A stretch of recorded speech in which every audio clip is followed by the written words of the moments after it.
I'm trying to pay off my student debt playing poker. Overall, we have this much debt, and we've made this much money so far, so we're about an eighth of the way there, and I can't think of a better place to get an eighth than Los Angeles. Is that really what the script says? That's so stupid.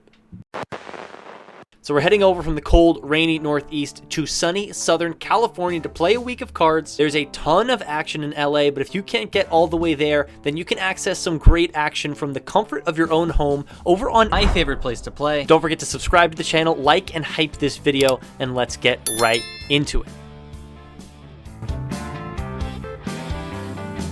Los Angelenos all come from somewhere to live in sunshine. They're funky exile, Midwestern ladies, high-heeled and faded, driving sleek new sports cars with their New York cowboys. We touched down late night in LA, and our first day in town, we're heading over to the Gardens Casino. We're hopping into their 5-5-10 game. We're in for $800. That's the max. In our first hand of the day, we are in the third $10 blind. It folds around to the small blind, who raises it up to 30. We peel pocket fives and decide to flick in the call, going heads up to a flop, which is 9-4-3 all diamonds. Second pair, diamond draw, backdoor straight draw. It's just enough to continue when he bets $40 into 60 on the flop. We see a repeat 3 on the turn. Action pretty quickly goes check, check, and the board double pairs on the 4 of clubs river. Our opponent checks for a second time now. I think we win fairly often, but it's pretty hard to get value from our hand. I decide to knuckle it on back, and we are good against king, queen, high. So we're scooping in the first pot of the day. Our next hand is about an orbit later. We're back in the $10 straddle. It folds around to my buddy Dookie Betts, who's in the $5 big blind. He wants to play, and he's raised it up to $35. We have an ace, so we're never folding blind v blind. I stick in the money, and we go heads up off to a flop of jack 6-4 two-tone. We don't really have anything, but ace high I think is still strong enough to call the $25 c-bet. I put in the money, and the turn is the bink ace of diamonds. We make top pair. It's probably going to be good a large percentage of the time, so not all too worried when Dookie assembles a second barrel for $85. We're probably good, but he's going to have a wide range. We want to let him bluff, so I decided to just put in the call, and we see the glorious 8 of spades hit the river. There's nothing funner than going runner, runner, 2-pair, especially when you're heads up in a pot against an aggressive opponent. That also happens to be a good friend of mine. Unfortunately for us, Dookie waves the white flag and checks. I think it's probably going to be hard to get value from our hand, but we have to try. There's a little less than $300 in the middle, and we're going to go meaty with a river size of $250. This time we get the snap fold from Dookie, so it seems like he might have had nothing, but it's still a pretty nice pot to take down early on. Next up, we're in the small blind. There's been an under the gun limp. When it folds to us, we peel pocket aces. We raise it on up to $55, hoping the under the gun is going for the old limp back 3-bet, but unfortunately for us, he's just going to fold. Taking down a small pot here, and then another one when we raise up ace 10 of diamonds. We go 3 ways to a flop, which checks on through. I stab the turn small and just take it down, so chipping up in some small pots here and there. We then tried our best to punt off our stack with queen high blind v blind, but thankfully the third barrel got the fold from our opponent. Not a ton of large pots today. We're bleeding a lot in the $25 bomb pots. Here at Gardens, they do a $25 bomb pot every time there is a dealer change, a new player joins the table or leaves the table. And we're playing in a must-move 5-5-10 game, so players are constantly changing seats and moving tables. And I've probably put over $500 of dead money into them. So just a slow and painful bleed from us going on at the moment, but hopefully our session can kick on in the right direction when we peel pocket kings. We're in the $10 blind. There's been 5 limpers to me, and we're going to raise it up huge, punish the limpers up to $110. But unfortunately for us, it is just going to fold around, and we're just going to pick up the $50 in the middle. Garden seemed like an alright place. I didn't love how many bomb pots there were. Eventually, it's time to rack up and call it a session here at Gardens, but we're going to do a nightcap over at the Hustler Casino. Honestly, one of my favorite rooms we played in on the trip. Unfortunately, my media pass wasn't ready in time, so I couldn't record this session. It was a fun one. It was a 5-5-10 session that we played for a couple hours before getting dinner with a friend. I ran ace-king suited into queens versus a vlog watcher, and unfortunately have to end the session down about $1,000. So we're not off to the hottest start in LA. No matter though, we're waking up the next morning, doing it all again as we head on over to the Commerce for some 5-10 action. We booked a decent $300 win in the 5-10 game there, before heading over at night to play a quick session at Hustler 5-5, before later that night heading over to play on the Lucky Lady live stream. I was the first alternate this night, so didn't get a ton of time in the game. There's only one really interesting hand to go over. It starts with a young pro named Winston raising in the cutoff to $30 over my $10 straddle. You notice he has a bounty plaque in front of him, which means if he wins the next hand, every player at the table has to pay him $10. Alex has called on the button. Alabama Derek has called in the small blind, and we peel ace queen offsuit and decides to bump it up to $200. Winston's going to make the call in position with his bounty incentive. Alex and Derek are going to get out of the way, so we're heads up to a flop, and it's a pretty good one. Ace 8-5 with 2 spades and a diamond. We have the queen of spades working for us, but more importantly, we have top pair with a pretty good kicker. On top of that, Winston's pretty aggressive, so I expect to hear from him if he has a hand like ace-king pre-flop, or possibly even ace-5 suited. I decide to go for a value bet of 125 into about 460, and Winston sticks in the call. The turn is the 10 of clubs, not my favorite. We're losing to ace-10 and pocket 10s now. But there are still plenty of worse hands that can call, worse aces, as well as flush draws, and some turn straight draws, so I decide to continue keeping my foot on the gas with a bet of $300. It's a little bit on the smaller size. It kind of gives Winston a good price to continue, which he is going to take as he sticks in the call. Over $1,300 in the middle, and the river is the 10 of spades. It pairs the second card, makes it less likely we're losing to ace-10 or pocket 10s now, but it does bring in the front door flush. Winston is pretty sticky from what I've noticed, and I've been getting after it in a bunch of pots here. I've been 3 and 4 betting a lot, so my image is pretty aggressive. So I'm going to try and capitalize on that by going for some thin value. If I didn't have the queen of spades, I'm pretty sure I would just check and evaluate. But given that I have that card, it makes it a little bit less likely that Winston has a flush, and makes me a little bit more comfortable putting the rest of my stack in for $825. We fade the snap call, that's always a good sign. Winston asks for a count, thinks about it for a while. Before sticking in the call, we turn our cards over and we are good. Scooping in this nearly $3,000 pot. I mentioned earlier I was pretty aggressive this session, so we're not booking that big of a W. Was bluffing a little bit too much in this game, trying to give a lot of good action. So we end up booking a small win on the night. But don't worry, we will be back because the very next morning, we are coming back in the daytime to play in a private 5-10 game. A bunch of my poker friends are there. Gil Jack Poker, Dookie Bets, my friend Pally, and Noah are all in the game. The game is honestly pretty tough. We grab $4,000 worth of ammunition from the cage, make our way across the casino to the upstairs poker room, where it's time to battle. And battle we will, but our first hand of note is a little bit more timid. Our Uncle Noah has raised the hijack up to $30. We have pocket jacks on the button and make it 100. It's just going to fold around, so we're taking the first pot down. It's not a big one, but it's always good to drag a pot early for the confidence. Next up, we have ace-8 of diamonds. We're raising it up to $60 over a $20 straddle. You may have noticed we have a blue duck in front of us. We're playing the duck bounty game. You win a hand, you win a duck, and if you win 3 hands in a row, everyone's going to have to pay you $50. 4 in a row, everyone's on the hook for $100. It's a big incentive for us to win the next few hands. Pally has some other ideas and decides to defend the $20 straddle. So we're heads up off to a flop of ace-7-5 two-tone. Top pair, bad kicker, just gonna check this one back when Pally knuckles it on over to us, and the turn is the queen of clubs. Puts 2 flush draws out there, so I decide to bet. I go for $75 into 130. This is a little bit small, I can probably bet in the ballpark of 100 or so.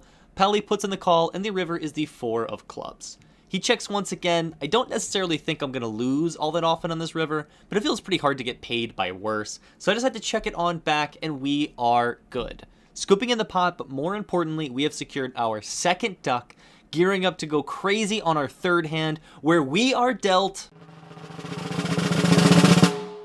8-4 offsuit. We limp it for $10. We're gonna see a flop 6 ways, which has some actual good cards on it, so it doesn't connect with our hand in any way, and we're just forced to fold when there's a bet and a call in front of us.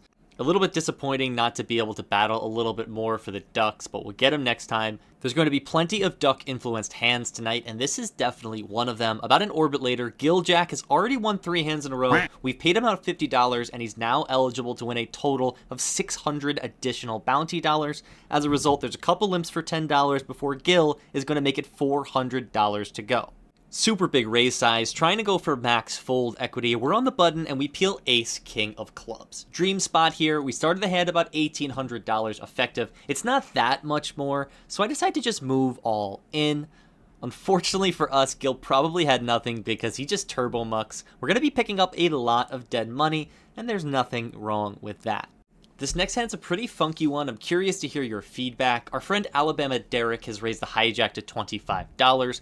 We defend 7s in the big blind, and we flop a beautiful middle set on Jack 7-3 Rainbow. I check it on over to Derek. He bets again for $25. We have a hand that wants to play for stacks, so I decide to put in the old chicken rooster when I make it $100 to go. Looking back, this is fairly small. I would have rather made it like 150 or so. Rick loves to battle. He's very sticky, and he's going nowhere when he puts in the call.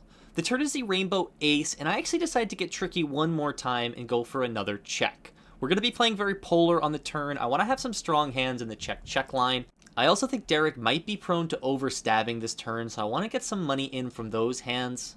I also want to set up a pretty clean river shove. Luckily for us, Derek follows through just like we drew it up with a stab for $150. He's had a long week of traveling. He may be a little bit jet lagged, so I decide to wake him up with another cock-a-doodle-doo up to $475. Again, this is just way too small. Should probably just make it like 600 or so, just to make it an easier shove. If he calls this, I would shove for a round pot, 1250 into 1200 on the river. But I think just going slightly bigger on the turn so we can shove for less on the river is just a slightly better line here. It's a bit of a weird one. I was getting very out of line in the game I played with Derek last night, and he didn't fly all the way from Alabama just to get pushed around by some young nerdy kid. So him and I were battling a lot. I'm hoping he's giving me no credit for this double check raise, but it seems like he may just not have enough hand to continue as he gives us a laugh, flashes us the queen 10 offsuit, and just mucks his hand. So he was definitely getting in there. You love to see it. Definitely a spicy and definitely a weird one. Let me know what you guys think about it in the comments. But we're scooping in another nice pot. This next hand is just as spicy as the last one. There's an under the gun raise of $25. Pally's made it 100 in the low jack, and we peel ace 10 of clubs on the button. Normally just a fold, but let's say I have reason to believe that Pally may be isolating the initial raiser a little bit wider than normal. So I decided to take the aggressive action and put in the cold 4-bet up to $300. We're sizing up because Pally and I are getting fairly deep stacked. It folds back around to Pally, and he doesn't waste much time before busting out the 5-bet click to $1,000. We've been caught with our hand in the cookie jar. Not much to do, but just pretty quickly fold. Pally cracks a smile. He seems pretty proud of himself. He's going to turn over his cards. Oh no, he's found the 5-bet click with the ace 5 of spades. Absolutely savage. Nice hand to you, Pally. We lose the game of chicken on this hand and get thoroughly owned. Losing $300 in the process. Nice hand, Pally. Nice hand. Our next hand of note, we're picking up in progress. The $20 straddles on. Gil has made it 60 in the cutoff, and we've 3-bet pocket 10s on the button to $200. Alabama Derek is going to put in the ice cold 4-bet up to $450 from the big blind. I could go either way here. We know Derek likes to battle. I want to give him some action, so I decided to stick in the call. We're heads up to a flop with a ton of money in the middle, and we see a pretty displeasing King 7 two-tone. Derek now slows down and checks. I don't really want to stab this flop. Feels pretty easy for Derek to find some traps, and I don't think there's many draws or worse hands to deny equity from. I want to get my hand to a cheap showdown, so I knuckle it on back, and the turn is the jack of clubs. Puts 2 flush draws out there, and Derek now decides to bet for 500 into around 1,000. This spot's pretty annoying. It doesn't feel great. I know Derek likes to get in there and bluff, but it's kind of hard to find the bluffs in this spot. I think it over for a while and decide to just let it go. Nice hand, Derek, and we're on to the next one. For our next hand, the $20 straddles on. We've raised it up to $75 with the best hand in poker, pocket aces, and we've been 3-bet by our good friend Dookie Bets up to $225. We started the hand a little bit short, about 1,500 effective, so only 75 big blinds, so I decided to get a little bit tricky here and just put in the call. $480 in the middle, and the flop is 6-5-4 with 2 spades and a club. It's a strange board, definitely better for us. We might even get some leads in theory, but I want Dookie to continue blasting if he has bluffs, and if he has a lower overpair than us, he's probably going to feel comfortable putting in a lot of money. I check, and Dookie continues betting for $225. I should probably raise and just try and get all the money in here. We're not that deep, but I have the ace of spades. I'm not really concerned with the front or flush draw, so I once again decide to call, and the turn is the queen of hearts. I continue with our plan to trap and check it on over, and our good friend in the cutoff lives up to his name, they don't call him Dookie Checks after all, by announcing that he's all in for $1,075. We snap him off, we trapped hoping he would do something like this, no reason to delay it, if he's got it, he's got it. He shows us that he shoved the turn fairly thin with pocket tens. We're off to a river card one time in this over $3,100 pot. Dookie misses the river by 1 on the jack of diamonds, so we're scooping in a huge pot. Our stack took a hit after the last few hands. We were kind of stagnating, but we are thoroughly in profit after this one. Let's go. That pocket aces hand was a very nice pot to win, and it also gives us our first duck. Giljack has left the game, so we slide over to the 7 seat for a better vlogging angle, and since we've won the last hand, we now have that duck in front of us as we're in the big blind and Dookie's thrown on the $20 straddle. It folds to me, and I peel the Newport nuts. There's absolutely no way I'm folding this hand with a duck. I decide to raise it up here. I make it $80 to go, and it's just gonna get through. Taking down some dead money, but more importantly, we are eligible for some duck money on the very next hand. With 2 ducks in front of us now, the game is dropped down to 5-handed. Gonna be a little easier to win the bounty game, but you're gonna get less money when we do win. We're in the small blind, there's been a straddle to 20 and a limp. There's $250 of bounty money and $50 worth of limps in there. That's $300 for all you math wizards, and that's enough for me to announce that I'm all in with ace-queen offsuit. It quickly folds around, so we're going to scoop in the $300 and win our 3rd duck. If we can manage to drag in the next pot, we'll be collecting $500 from the table, and better yet, we're going to be on the button. It's been a blind limp for $10, and we've peeled pocket 3s. The crabs, it's not quite the mighty ducks, but we do already have 3 ducks in front of us. We also have $3,000 in our stack, and we only have to get through 3 players. It's starting to feel like a sign. I decide to shove my stack in. About 3K. It might be an omega punt looking back on it, but I'm just trying to gamble, win a bit of that bounty game money. We have a bit of a sweat on our hands as Dookie's peeling his cards from the first time in the big blind, and Noah has limped blind in the cutoff, so we're going to have to get through 2 mystery hands to scoop in the bounty. They've both asked for a count of my stack, and after what feels like an eternity waiting for them to make a decision, they're both going to let it go. Whee! Scooping in $500, and shortly after this, the game is going to break, so it's time to book a short but very sweet $1,200 win. There you have it. That was the first 2 days of our LA trip. Totals for the first 2 days will be up here, but the action's not done yet because a few hours after that 5-10 game broke, we got to jump into their live stream 2-3-5 game with a bunch of very cool characters. Poker Choppy, Global Danny, Dookie Bets are all on there. Our Uncle Noah's babysitting us all as well. That session was a lot of fun, a lot of adult beverages were consumed, and there was a lot of action, so you won't want to miss that. Thank you guys so much for watching. If you could do me a favor, like, subscribe, and hype the video down below. It would mean the world to me, and I'll see you guys in the next one. Peace.